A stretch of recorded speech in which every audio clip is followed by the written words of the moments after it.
بعض کہانیاں لکھتے ہوئے آپ کو ایک مستقل خلش کا احساس ہوتا رہتا ہے، کیونکہ آپ جانتے ہیں یہ کہانی کہیں کوئی تبدیلی نہیں لائے گی۔ امر بیل بھی ایک ایسی ہی کہانی ہے جسے لکھتے ہوئے میں بھی اسی احساس سے دوچار رہی۔ پھر بھی میں اس کہانی کو لکھ رہی ہوں تاکہ آپ لوگوں کی زندگی کے ایک اور پہلو کو جان سکیں، ان لوگوں کے دلوں اور ذہنوں پر ایک نظر ڈال سکیں جو پاکستان کے قیام کے بعد سے اس ملک کی باغ دوڑ سنبھالے ہوئے ہیں، اچھے طریقے سے یا برے طریقے سے۔ بہرحال وہ اس ملک کو چلا رہے ہیں اور خود اپنی زندگیوں میں کس ایب نارمیلٹی کا شکار ہیں۔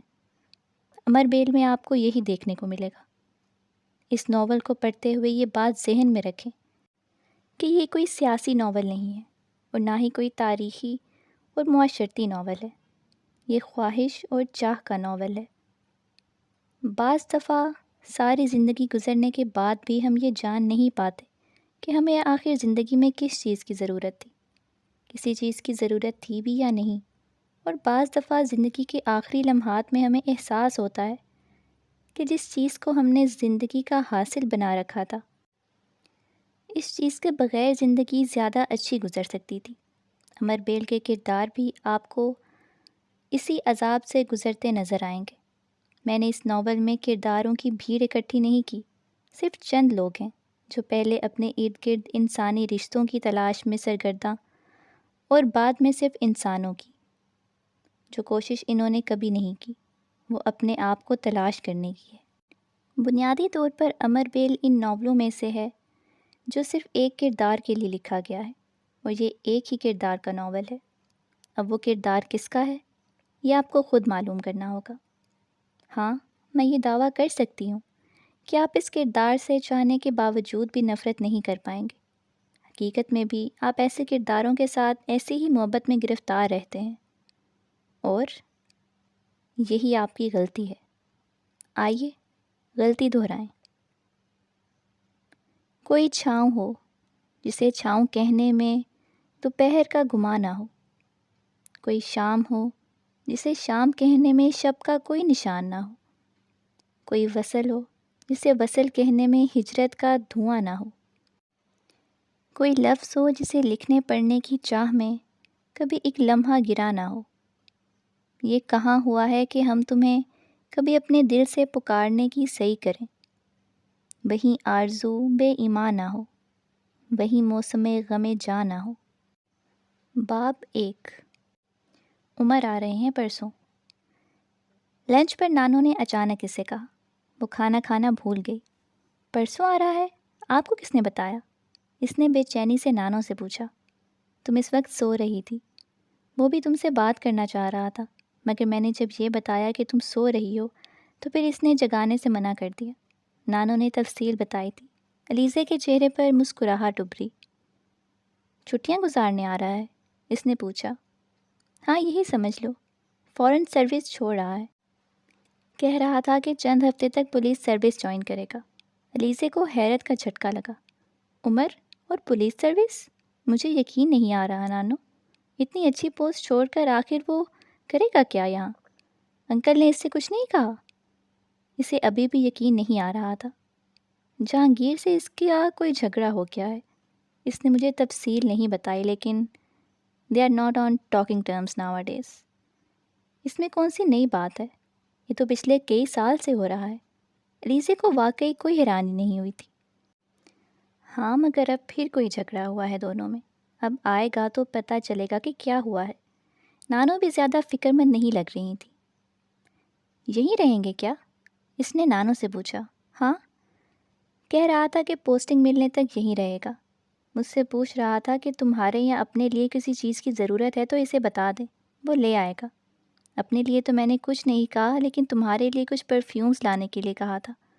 میری بات پر وہ ہنسنے لگا۔ علیزے کے ذہن میں بے اختیار ایک یاد لہرائی۔ کہہ رہا تھا یہ تو کوئی منگوانے کی چیز نہیں ہے۔ جانتا ہوں، علیزے کے سامنے جاؤں گا تو پرفیوم کے بغیر کیسے جاؤں گا؟ پھر میں نے اسے کہا کہ کچھ اچھی کتابیں لے آئے تمہارے لیے، خاص طور پر پینٹنگ کے بارے میں کچھ نئی کتابیں۔ نانو اسے بتاتی گئی تھی۔ آپ نے ایسے ہی تکلیف دی نانو؟ ارے نہیں، وہ خود اصرار کر رہا تھا۔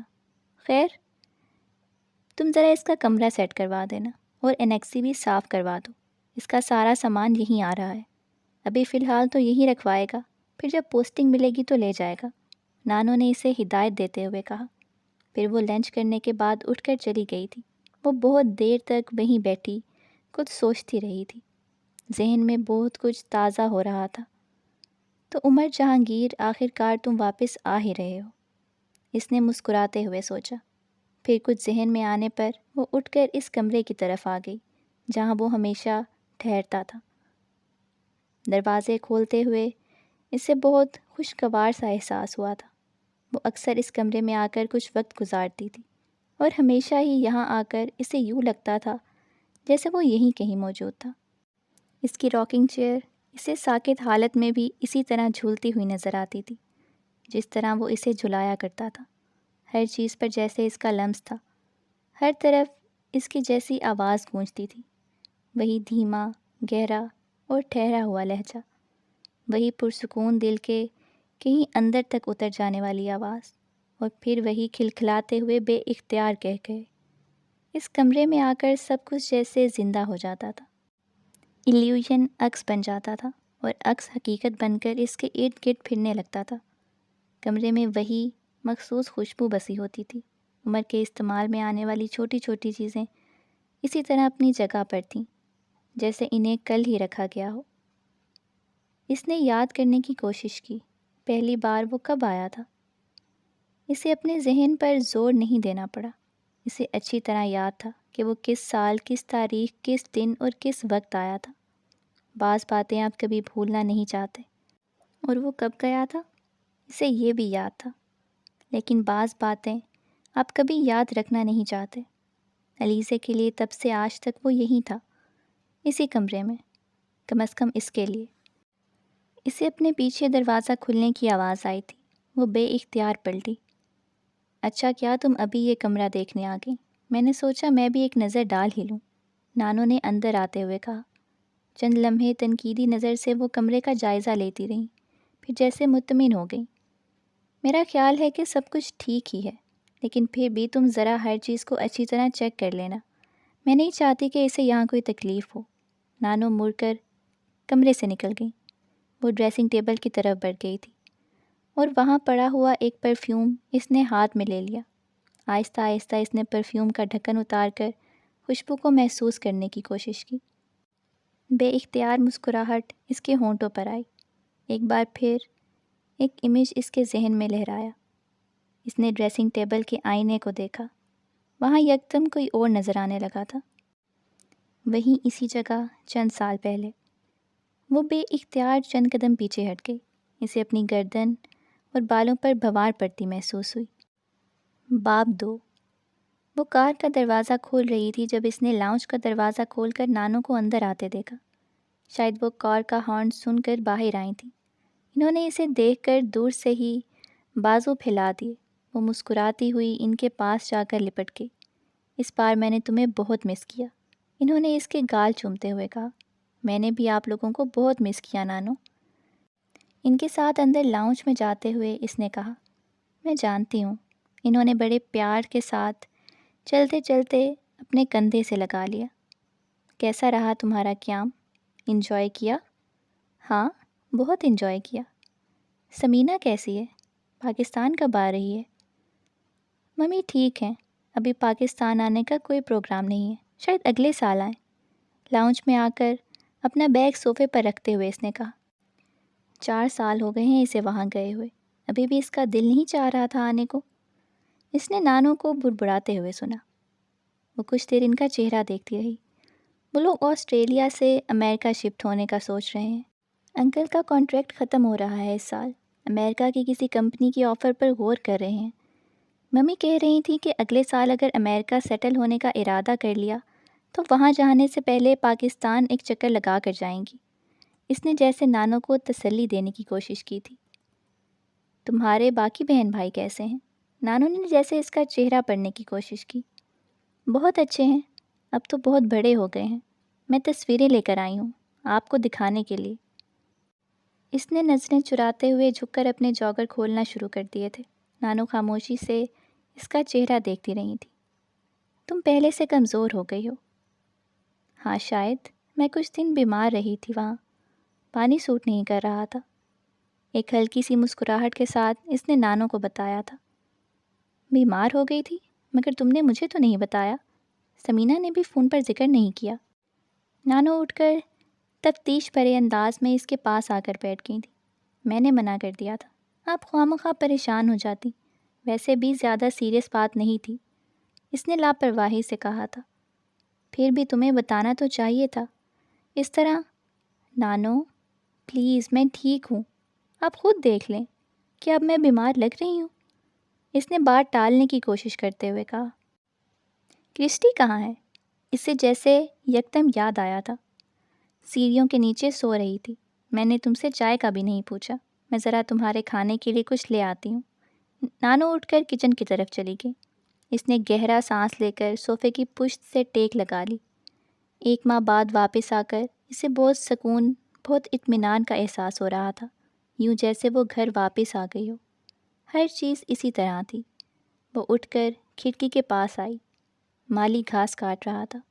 وہ کچھ دیر تک بے مقصد اسے دیکھتی رہی، پھر وہاں سے کوریڈور کی طرف آ گئی تھی۔ کوریڈور میں آ کر اسے سیڑھیاں نظر آئیں۔ بے اختیار ایک مسکراہٹ اس کے چہرے پر نمودار ہوئی تھی۔ کرسٹی، اس نے بلند آواز میں پکارا۔ میاؤں کی آواز کے ساتھ ایک بلی سیڑھیوں کے نیچے نمودار ہوئی۔ وہ تیزی سے اس کی طرف لپکی۔ وہ گھٹنوں کے بل فرش پر بیٹھ گئی تھی۔ بلی سیدھی اس کے پاس آئی تھی۔ اس نے اسے گود میں بٹھا لیا۔ چند منٹوں تک وہ اس کا سر اور جسم سہلاتی رہی تھی، پھر اس نے اسے ہاتھوں میں اٹھا کر اپنے چہرے کے پاس کر لیا۔ میں نے تمہیں بہت بہت بہت مس کیا، اس نے اس سفید بلی سے یوں کہا تھا جیسے وہ اس کی بات سمجھ رہی تھی۔ اور تم نے مجھے مس کیا؟ بلی نے میاؤں کی آواز کے ساتھ جیسے اس کی بات کا جواب دینے کی کوشش کی تھی۔ ہاں میں جانتی ہوں تم نے بھی مجھے بہت مس کیا ہوگا۔ وہ بلی کو اٹھا کر دوبارہ لاؤنج میں آ گئی۔ صوفے پر بیٹھنے کے بعد اس نے بلی کو بھی اپنی گود میں بٹھا لیا اور بہت نرمی اور محبت سے اس کا جسم سہلانے لگی۔ تو پہنچ ہی گئی تمہارے پاس۔ نانو اس وقت کچن سے آئی تھیں۔ وہ ان کی بات پر مسکرائی۔ نہیں، اس کو تو پتہ بھی نہیں چلا، میں خود ہی لے کر آئی ہوں۔ نانا کہاں ہے نانو؟ اسے بات کرتے کرتے اچانک یاد آیا تھا، وہ گھر پر ہی تھے، تمہارا انتظار کر رہے تھے۔ پھر اچانک جم خانہ سے فون آ گیا، کوئی کام تھا وہاں۔ مجھ سے کہہ کر گئے تھے کہ 3-4 گھنٹے تک آ جائیں گے۔ اب دیکھو ان کے 3-4 گھنٹے، 3-4 ہی رہتے ہیں یہاں۔ نانو نے اس کے پاس صوفے پر بیٹھتے ہوئے کہا۔ السلام علیکم علیزہ بی بی، کیسی ہیں آپ؟ اسی وقت خان سامہ چائے کی ٹرے لے کر آیا اور اس نے آتے ہی علیزہ کو مخاطب کیا تھا۔ میں بالکل ٹھیک ہوں مرید بابا، آپ کیسے ہیں؟ اس نے جواباً ان کا حال پوچھا تھا۔ اللہ کا شکر ہے بی بی، اس بار تو آپ نے بہت دیر لگا دی واپس آتے آتے، مرید بابا نے چائے کی ٹرے اس کے سامنے ٹیبل پر رکھتے ہوئے کہا تھا۔ ہاں کچھ زیادہ دن ہی لگ گئے، مگر واپس آ گئی ہوں مرید بابا۔ وہ ایک بار پھر مسکرائی تھی۔ خان سامہ چائے رکھ کر واپس کچن کی طرف چلا گیا تھا۔ نانو نے اس کے لیے چائے بنانا شروع کی۔ ارے ہاں، میں تو تمہیں بتانا بھول ہی گئی، عمر آیا ہوا ہے۔ چائے کا کپ اسے تھماتے ہوئے نانو نے اچانک پرجوش آواز میں بتایا تھا۔ وہ نانو کی بات پر حیران ہوئی تھی۔ پچھلے ہفتے کا آیا ہوا ہے۔ اکیلا آیا ہے؟ ہاں اکیلا ہی آیا ہے۔ CSS کے پیپرز دینے آیا ہے، ابھی یہیں رہے گا 1-2 ماہ۔ CSS؟ مگر وہ تو جاب کر رہا تھا لندن میں، پھر یہ؟ وہ الجھ کر رہ گئی۔ جاب چھوڑ دی ہے اس نے، وہ کہہ رہا تھا کہ اپنے آپ کو سیٹ نہیں کر پا رہا، وہاں بہت تکلیف دہ روٹین ہو گئی تھی۔ میرا خیال ہے جہانگیر نے اسے اس طرف آنے پر مجبور کیا ہے۔ تمہیں پتہ ہے وہ شروع سے ہی دباؤ ڈال رہا ہے۔ پچھلی دفعہ وہ جب آیا تھا تو عمر کے بارے میں کافی فکر مند تھا۔ وہ کسی بھی کام میں مستقل مزاج نہیں ہے، ہر سال 6 ماہ بعد اس کی دلچسپیاں بدل جاتی ہیں، اور ظاہر ہے آگے نکلنے کے لیے ٹک کر کام کرنا بہت ضروری ہے۔ تب بھی وہ عمر کو مجبور کر رہا تھا کہ وہ فوراً سروس میں آ جائے۔ اب بھی اچھی پوسٹ پر ہے، جہانگیر چاہتا ہے کہ بیٹا بھی فوراً سروس میں آ جائے تو اسے بھی اسٹیبلش کر دے گا۔ نانو نے چائے پیتے ہوئے اسے تفصیل سے بتایا تھا۔ وہ چائے پیتے پیتے ایک ہاتھ سے کرسٹی کو سہلا رہی تھی اور ان کی بات سن رہی تھی۔ اس وقت کہاں ہے؟ ان کی بات ختم کرنے پر اس نے پوچھا۔ سو رہا ہے، ابھی سونے کی روٹین تبدیل کرنے کی کوشش کر رہا ہے۔ انگلینڈ اور یہاں کے وقت میں بہت فرق ہے اور اسے یہاں آ کر سونے کے اوقات میں کافی تبدیلی کرنی پڑ رہی ہے۔ اوپر سے آج کل گرمی بھی بہت ہے۔ کل باہر گیا تھا مارکیٹ کچھ چیزیں لانے کے لیے اور واپس آیا تو حالت خراب ہو رہی تھی۔ میں تو پہلے ڈر گئی کہ کہیں سن اسٹروک ہی نہ ہو گیا ہو، مگر ڈاکٹر نے کہا کہ سب کچھ ٹھیک ہے، بس ابھی ذرا باہر نکلنے میں احتیاط کرے۔ شام کو کہیں جا کر اسے کچھ ہوش آیا، لیکن بہت زندہ دل ہے۔ مجھ سے کہہ رہا تھا میں پورا انگریز ہوتا تو یقیناً فوت ہو جاتا۔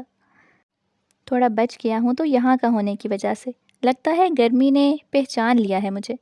لگتا ہے کہ دوبارہ کوئی گڑبڑ نہیں ہوگی۔ میں نے اس سے کہا کہ اتنا خوش ہونے کی ضرورت نہیں ہے، بہتر ہے کہ وہ ڈاکٹر کے مشورے کے مطابق ابھی باہر جانے سے پرہیز ہی کرے۔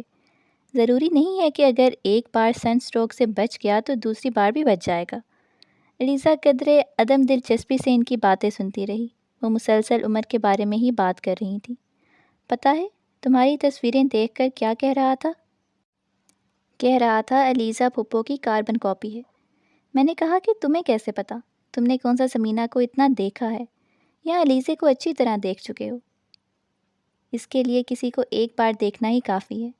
اصل میں 2 سال پہلے وہ بھی آسٹریلیا گیا ہوا تھا کچھ دوستوں کے ساتھ، سیر وغیرہ کے لیے۔ وہاں سمینہ کے پاس بھی گیا تھا، بہت تعریف کر رہا تھا اس کی۔ مجھ سے پوچھ رہا تھا کہ کیا تم بھی اپنی ماں کی طرح باتونی ہو؟ میں نے کہا جب ملو گے تو خود ہی دیکھ لینا کہ باتونی ہے یا نہیں۔ ابھی کچھ ہی دیر میں اٹھنے ہی والا ہوگا، مل لینا اس سے۔ اسے بھی پتہ ہی ہے کہ آج تم آ رہی ہو۔ اسے ابھی بھی نانوں کی باتوں میں کوئی دلچسپی پیدا نہیں ہو رہی تھی۔ کوئی بھی جواب دیے بغیر وہ خاموشی سے چائے پیتی رہی۔ ممی نے آپ کے لیے کچھ گفٹس بھجوائے ہیں، ابھی نکال دوں یا پھر کل؟ اس نے ان کی باتوں کے جواب میں کہا تھا۔ ابھی سامان مت کھولو، تم تھکی ہوئی ہو، آرام کرو۔ کل میں خود تمہارے ساتھ سامان کھلواؤں گی، پھر دیکھ لوں گی، نانو نے اس سے کہا تھا۔ چائے پینے کے بعد نانو نے آرام کرنے کے لیے کہا تھا اور وہ اٹھ کر اپنے کمرے میں آ گئی اور کپڑے تبدیل کیے بغیر ہی بستر پر لیٹ کر سو گئی۔ عمر جہانگیر اس کے لیے کوئی نیا نام نہیں تھا۔ وہ 2-3 سال کے بعد اکثر چھٹیوں میں اپنے باپ اور فیملی کے ساتھ پاکستان آیا کرتا تھا اور وہ وہیں ٹھہرا کرتا تھا، اور ایسا پچھلے بہت سے سالوں سے ہو رہا تھا، مگر اس بار تقریباً 6 سال کے بعد آیا تھا۔ وہ پہلی بار اس طرح اکیلا آیا تھا۔ الیزا اور اس کے درمیان رسمی سی الیگ سلیگ تھی۔ اسے ہمیشہ ہی وہ بہت ریزرو لگا تھا۔ بچپن میں بھی وہ اس طرح کا بچہ نہیں تھا جو آسانی سے دوسرے بچوں سے گھل مل جائے۔ وہ الیزا بھی اسی طرح تھی، اس لیے دونوں کے درمیان کبھی بے تکلفی نہیں ہوئی تھی۔ پھر کئی بار ایسا بھی ہوتا کہ وہ اپنے والد کے ساتھ چھٹیاں گزارنے پاکستان آتا اور خود الیزا اپنی ممی کے پاس آسٹریلیا چھٹیاں گزارنے چلی جاتی۔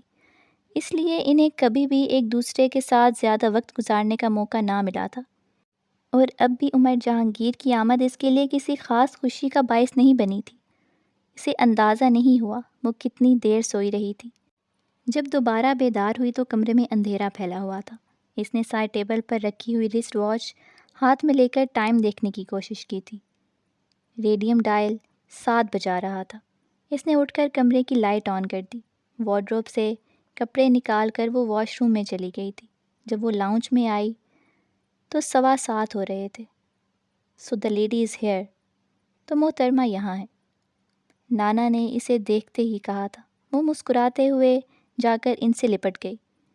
میں نے 2-3 بار تمہارے کمرے میں جانے کی کوشش کی لیکن تمہاری نانو نے منع کر دیا کہ تم ڈسٹرب ہوگی، نانا نے اس سے کہا تھا۔ وہ مسکراتے ہوئے ان کے پاس صوفے پر بیٹھ گئی تھی، اور اسی وقت اس کی نظر دور کونے میں رکھے ہوئے صوفے پر بیٹھے شخص پر پڑی تھی جو مسکراتے ہوئے بڑی دلچسپی سے اسے دیکھ رہا تھا۔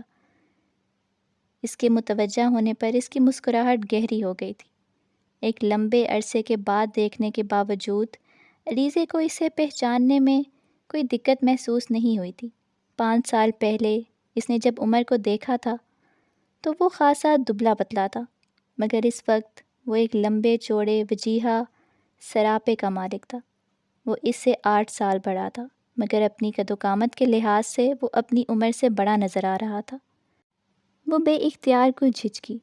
اس کی سمجھ میں ہی نہیں آیا کہ وہ اسے کیسے مخاطب کرے۔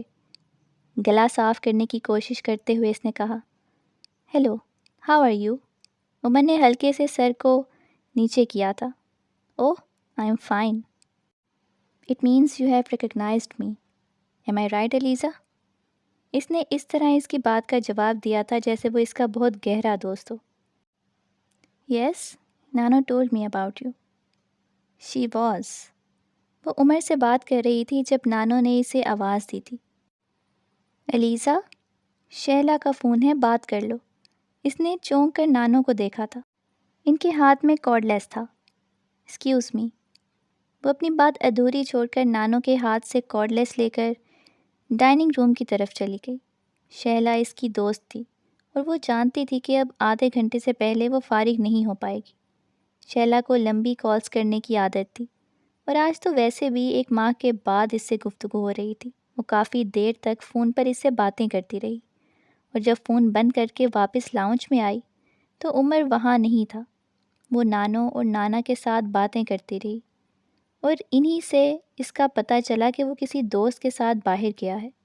کھانا کھانے کے بعد وہ دیر تک نانا کے ساتھ بیٹھی رہی تھی، پھر اٹھ کر اپنے کمرے میں آ گئی۔ عمر تب تک واپس نہیں آیا تھا۔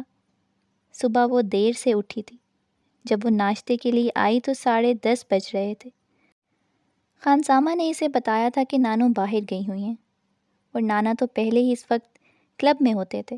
وہ ناشتہ کر رہی تھی جب عمر بھی وہاں آ گیا۔ ہیلو ہائی کے بعد وہ بڑی بے تکلفی سے اس کے سامنے ہی چیئر کھینچ کر بیٹھ گیا تھا۔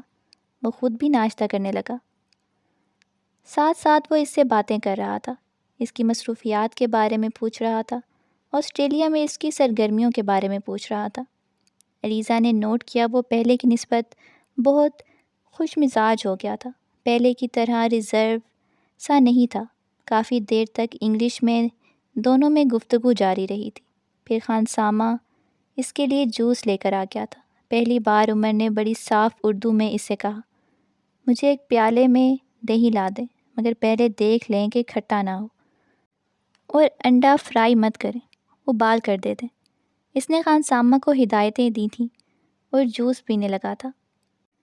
وہ کچھ ہونک سی ہو کر اسے دیکھنے لگی۔ وہ اس کی حیرانی بھانپ گیا تھا۔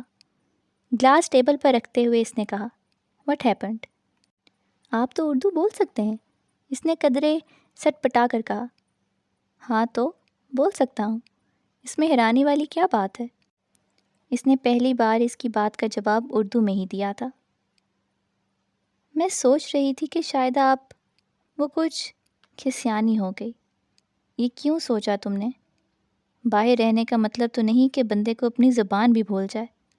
پہلے جب بھی آپ آیا کرتے تھے تو کبھی بھی اردو بولتے ہوئے نہیں دیکھا، اس لیے میں نے سوچا۔ اس نے وضاحت کرنے کی کوشش کی تھی۔ عمر نے مسکراتے ہوئے اس کی بات کاٹ دی۔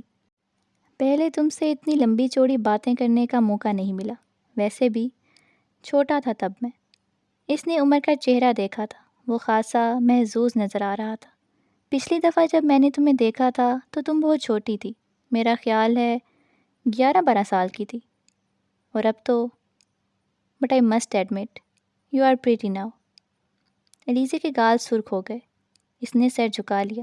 عمر جہانگیری سے بہت عجیب لگا تھا۔ اسے یہ بے باکی کچھ زیادہ پسند نہیں آئی تھی۔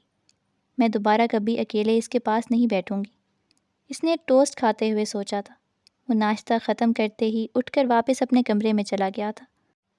وہ کرسٹی کو لے کر لاؤنج میں ہی بیٹھ گئی۔ عمر ناشتہ دیر سے کیا کرتا تھا اور پھر لنچ نہیں کرتا تھا۔ شام کی چائے بھی وہ اپنے کمرے میں ہی پیتا تھا، البتہ رات کا کھانا سب کے ساتھ ہی کھاتا تھا۔ اس دن کے بعد وہ اس سے بہت پہلے ہی ناشتہ کر لیا کرتی تھی۔ اسے آہستہ آہستہ احساس ہونے لگا تھا کہ عمر جہانگیر کے گھر میں آنے کے بعد بہت کچھ بدل چکا تھا۔ اس کے بہت کم گھر والوں کے پاس موجود رہنے کے باوجود گھر میں بہت کچھ اس کی مرضی اور پسند سے ہو رہا تھا۔ نانا اور نانوں کو زیادہ تر گفتگو اسی کے بارے میں ہوتی تھی۔ پہلے کی طرح وہ ایلیزا کے بارے میں اتنی باتیں نہیں کرتے تھے۔ کھانے کی ٹیبل پر زیادہ تر ڈشز اس کی مرضی اور پسند کے مطابق بنتی تھیں۔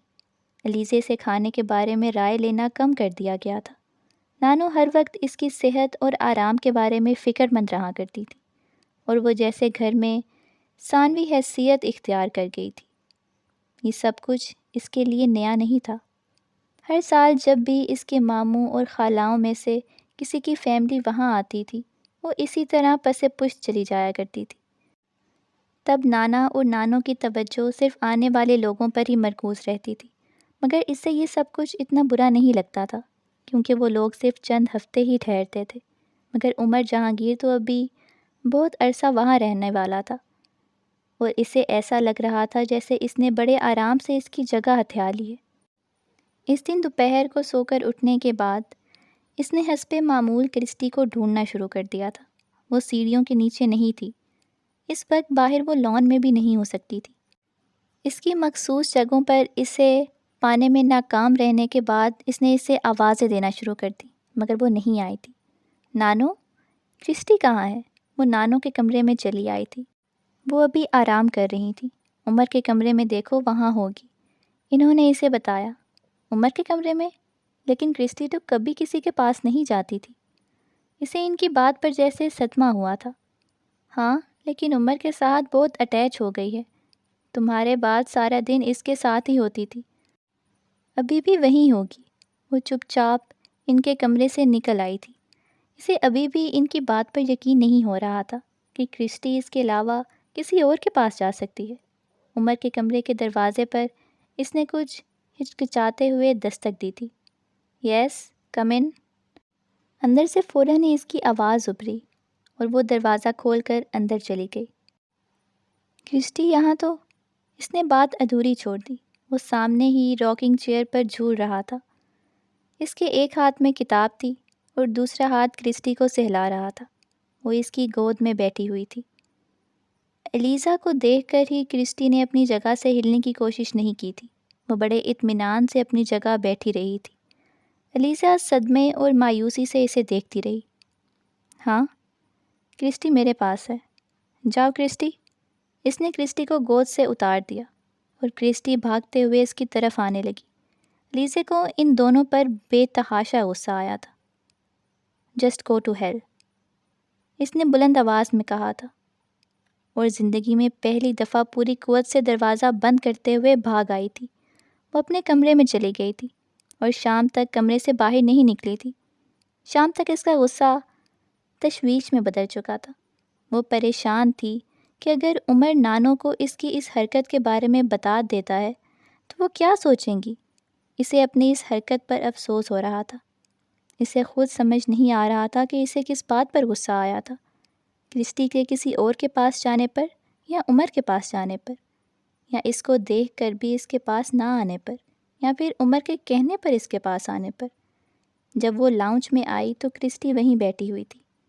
ایلیزا کو دیکھتے ہی اس نے اس کے پاس آنے کی کوشش کی تھی، مگر ایلیزا نے اسے درشٹی سے اپنے سے دور ہٹا دیا تھا۔ عمر رات کے کھانے کے لیے معمول کے مطابق اپنے کمرے سے آیا تھا۔ وہ جس بات پر خوف زدہ ہوئی تھی ویسا کچھ بھی نہیں ہوا تھا۔ وہ اسے دیکھ کر ہمیشہ کی طرح مسکرایا، اور پھر ویسے ہی کھانے کے دوران اسی طرح سب سے باتیں کرتا رہا تھا جیسے وہ ہمیشہ کرتا تھا۔ وہ سر جھکائے خاموشی سے کھانا کھاتی رہی۔ کھانا کھانے کے بعد وہ اٹھ کر اپنے کمرے میں چلا گیا تھا۔ ایلیزا نے سکون کا سانس لیا تھا۔